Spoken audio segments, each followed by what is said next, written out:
Well, it's that time of year again. And as you can see, I'm fasting, Islam style. When most people think of fasting, they think of not eating. They think of abstaining from food. But in Islam, aka opposite world, fasting means gorging yourself with food multiple times per day. I guess you could say that Muhammad's followers are abstaining, in a weird sense, during Ramadan. They're abstaining from not gorging themselves with endless piles of delicious food. Islamic fasting is what we would ordinarily call feasting. For comparison, the closest thing non-Muslims have to Ramadan in the US is Thanksgiving dinner. That's our big meal of the year. But Ramadan goes on for a month, and they have 2 gigantic meals per day. Imagine having 2 Thanksgiving dinners per day, every day, for an entire month. Pretty gross, right? Pure gluttony. Now imagine having 2 Thanksgiving dinners per day, every day, for an entire month, and calling it fasting.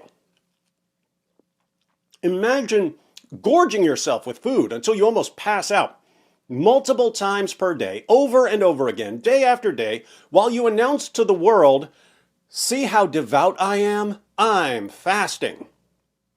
Strange use of the word fasting, isn't it?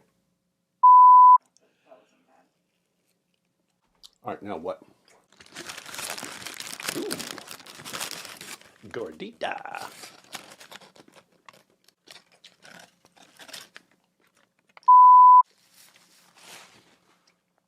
Ramadan fasting is what we might call trans fasting. It's feasting that identifies as fasting. As such, our Muslim friends are to be accorded all the rights and privileges of the LGBTQ community, which means that the rest of us have to agree with them that shoveling giant plates of food into their mouths is, indeed, fasting. Milk. See how easy it is to call something by a completely different name from what it actually is? If you're new to the fast of Ramadan, hope I don't get canceled for that slip. If you're new to the fast of Ramadan, here's a brief introduction. Ramadan fasting is one of the 5 pillars of Islam, the most essential practices of the religion. Ramadan is the 9th month of the Islamic lunar calendar. Muslims who aren't exempt for some reason are required to abstain from food, beverages, and sexual intercourse from dawn to sunset for the entire month. But once the sun goes down, it's party time. How this works in practice is quite telling. In practice, many Muslims simply reverse their day-night sleeping schedule. They sleep during the day and stay up eating all night, with special emphasis on 2 huge meals, one after sunset and one before sunrise.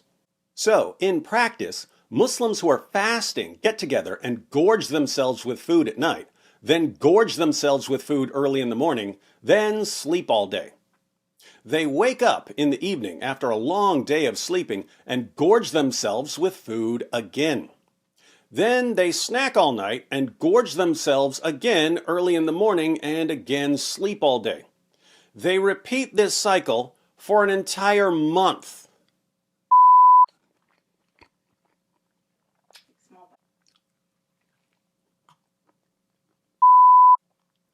One of the main reasons I think it's utterly ridiculous to call this month-long cycle of binge eating and sleeping fasting is that my ordinary everyday schedule would almost qualify as Islamic fasting, minus the binge eating and the endless terrorist attacks we call the Ramadan Bombathon. As many of you know, I have 5 sons. 2 of them have been on life support their entire lives. They have a rare genetic muscle disease. We can't leave them alone. Some years we have a night nurse, but we don't now. So I stay up with them all night, every night. I sleep during the day. My last meal before I go to sleep is around 5 a.m. So I'm done eating before sunrise. I go to sleep around 7 or 8 in the morning. I wake up around 3 or 4 in the afternoon. My first meal of the day is around 5 or 6 o'clock in the evening. True, that's a little before sundown right now, but it would be very, very easy for me to shift my schedule slightly so that I only eat breakfast after sundown. Now, if I were to shift my schedule slightly, eating my first meal after sundown and eating my last meal before sunrise, can anyone say, with a straight face, that I would be fasting? According to Islam, I'm almost fasting all year long. Should I go around bragging about what a devout religious person I am because of all the fasting I do? Do you have any idea how insane that sounds? Think about it. Lots of people around the world, and lots of people down through history, eat their last meal of the day around 6 or 7 p.m. They eat breakfast around 6 or 7 a.m. Would anyone say that all these people are fasting because they go 12 hours without eating? Of course not. Well, what if they suddenly get night jobs and reverse their schedules? Is it fasting then? According to Islam, yes, it's fasting.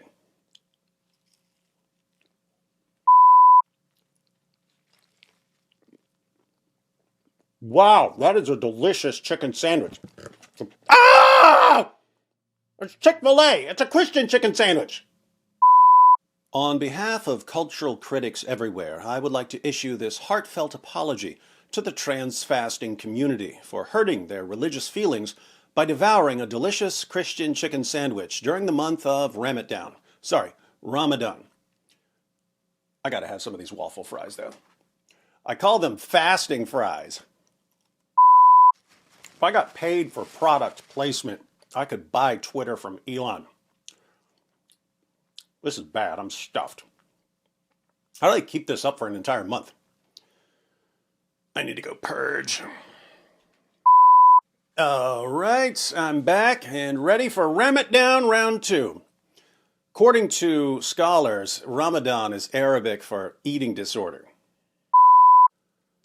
Vimto is now like the official drink of Ramadan. It's pure sugar. I think Vimto is the Arabic word for diabetes.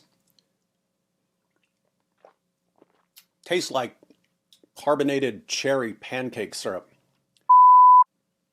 You may be wondering, David, why do you care about this trans fasting? If people who are gorging themselves with food want to identify as fasting, who are you to judge? Well, there are two main reasons I'm talking about this. One, Ramadan is destroying Muslims physically. And two, Ramadan is destroying Muslims spiritually. First, the physical. We don't need a prophet to tell us that filling your belly with horribly unhealthy food multiple times per day for an entire month every year is bad for you. There's a sharp rise in hospital visits during Ramadan, many of them due to digestive problems. There's a surge in uncontrolled diabetes cases because of Ramadan. Thanks to Ramadan, obesity is on the rise in Muslim countries. Gulf countries are now among the fattest countries in the world. But as long as they don't eat pork, it's all halal, am I right? Food retailers have to start stocking up at least a month before Ramadan in order to keep up with the increase in food sales.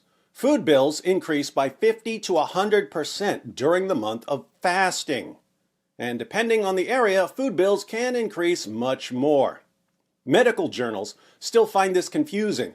They say things like, surprisingly, weight gain and not weight loss was reported after Ramadan by Saudis, which indicates timely needed lifestyle and dietary modification programs for a population which reports one of the highest prevalence rates of diabetes. Yes, shocker, a month of binge eating every year leads to health problems. There are tons of studies reporting these kinds of issues. And when you point out what Ramadan is doing to the Muslim community, Muslims reply, but we don't all do that. Okay, there may be exceptions, but the statistics show this is a massive problem everywhere Islam goes. But it gets worse. Keep in mind that not everyone who's trans fasting can sleep all day. Some people have to go to work during the day after partying all night, but then they can't even have a sip of water while they're working, leading to a range of medical emergencies, heat stress, traffic accidents, and so on. But as long as they don't drink a beer, it's all halal, am I right? Productivity drops between 35 and 50% during Ramadan. Imagine being less productive while giving yourself diabetes and going into debt to pay for all the food you're shoving down your gullet. What a religion. Islam? More like morbidly obese-lam. So, Ramadan causes lots of health problems for trans-fasting Muslims, but that's just the physical. There's also the spiritual. Muslims claim that they follow Jesus. They say, we follow Jesus more than you Christians. Now, what they really mean when they say this is that they follow what Muhammad said about Jesus. They claim to follow all the prophets, but they're just following what one false prophet said about all the prophets. So at the end of the day, they're still following one false prophet and no one else. They definitely don't follow the Lord Jesus Christ, who was the all-time king of exposing religious hypocrisy. In Matthew 6, Jesus condemns religious practices that are meant to impress other people, acts of righteousness that are just for show. He talks about giving to charity and prayer, and then he says this about fasting. Matthew 6, verses 16 through 18. And when you fast, do not look gloomy like the hypocrites, for they disfigure their faces, that their fasting may be seen by others. Truly I say to you, they have received their reward. But when you fast, anoint your head and wash your face, that your fasting may not be seen by others, but by your Father who is in secret.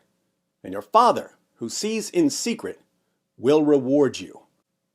Notice, Jesus condemns fasting that's meant to be seen by others. If you're fasting in order to earn a reputation for righteousness, your reputation is the only reward you get, according to Jesus. Apart from that reward, your fasting is worthless. Imagine a religion that demands, as one of its 5 pillars of orthodox practice, an entire month of public fasting. It's not fasting in private. It's not fasting in secret. It's fasting that everyone sees and knows about and talks about. You're praised if you do it and blamed if you don't. You literally announce to the entire world that you're fasting. That would be bad enough. But imagine what Jesus would think of this public fasting if it weren't even fasting. Imagine the level of contempt Jesus would have for a religious practice of public fasting that isn't even fasting. In other words, imagine a religion that encourages people to pretend to fast and to praise each other for fasting, even though they're actually gorging themselves with food multiple times per day. Jesus criticized people who were actually fasting, but who wanted other people to know that they were fasting. He called them hypocrites, even though they were fasting. How much worse is it to want other people to think that you're fasting when you definitely aren't? It's a double hypocrisy. Hypocrisy for not actually fasting, and hypocrisy for wanting a reputation as someone who fasts. If you made a list of everything Jesus said not to do as part of your religion, and you rolled it all up into a giant ball, you'd get Islam. The main question that remains is, why is Islam like this? Why do Muslims eat more and spend more and waste more when they're fasting than when they're not fasting? Why put a mask of piety on extreme gluttony? The answer, I think, lies at the very heart of Islam. Islam doesn't teach people to control their desires.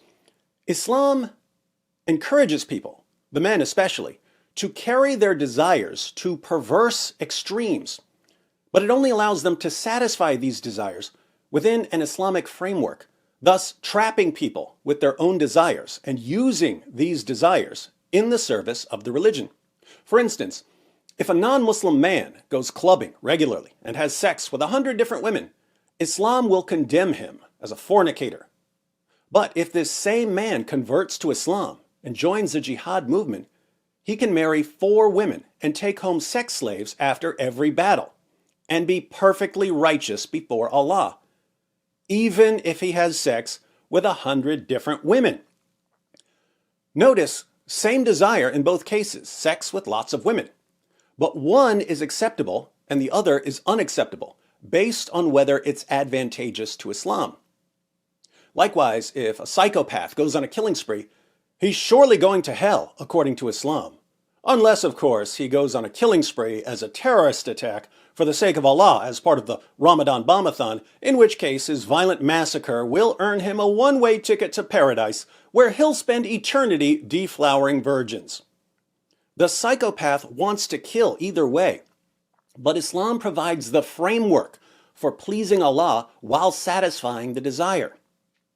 According to Muslim sources, the tribes of Mecca were violent, lascivious, and gluttonous. Muhammad didn't change their behavior when he forced them to convert to Islam. He made their desires even more extreme and presented them with only one way to satisfy them: the Islamic way.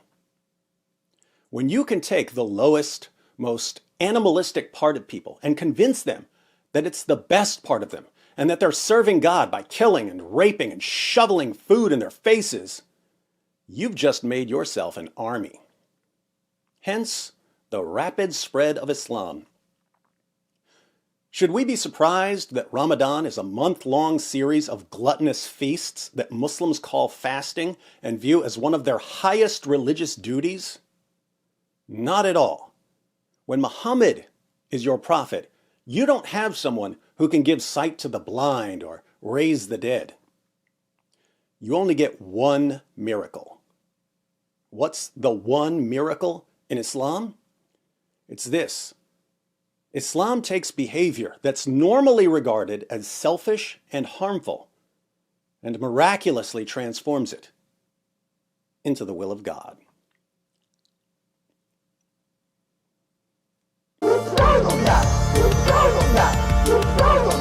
It just backfired on you. It just backfired on you. This is a part of a religion. There's a reason to it. Yeah?